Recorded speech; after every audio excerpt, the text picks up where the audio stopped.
assets and instead put reserves instead of their broken mortgage-backed securities is basically a money laundering scheme.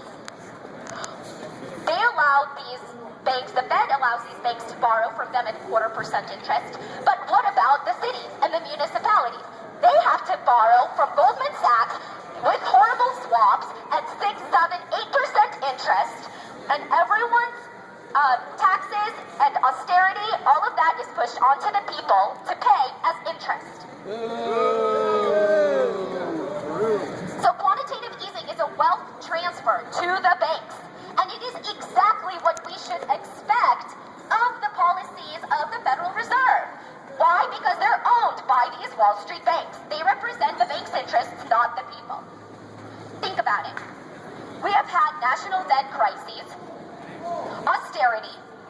All of this is said that there's really not enough money to do all sorts of things. Well, if there's not enough money, what do you mean there's not enough money? There seems to be plenty of freaking money, $85 billion a month flowing into these other banks, right? So there is money. It's just that there is no money for us.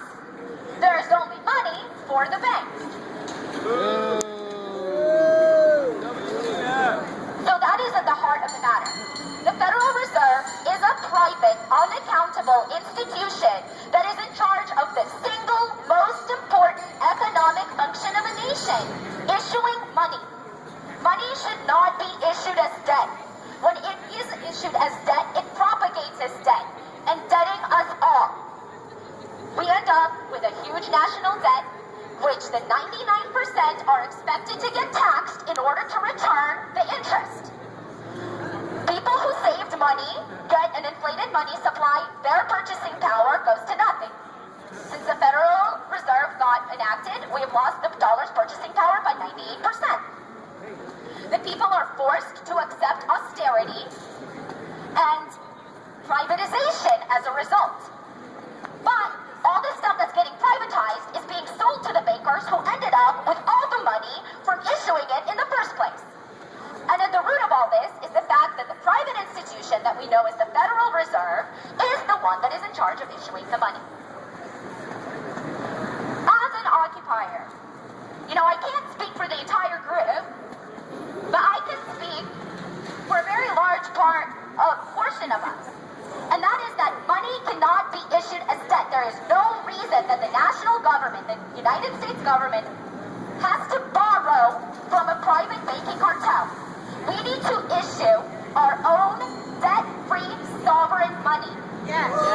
Yes. The Federal Reserve needs to be part of the Treasury. It needs to be accountable to the people. There needs to be oversight by the public.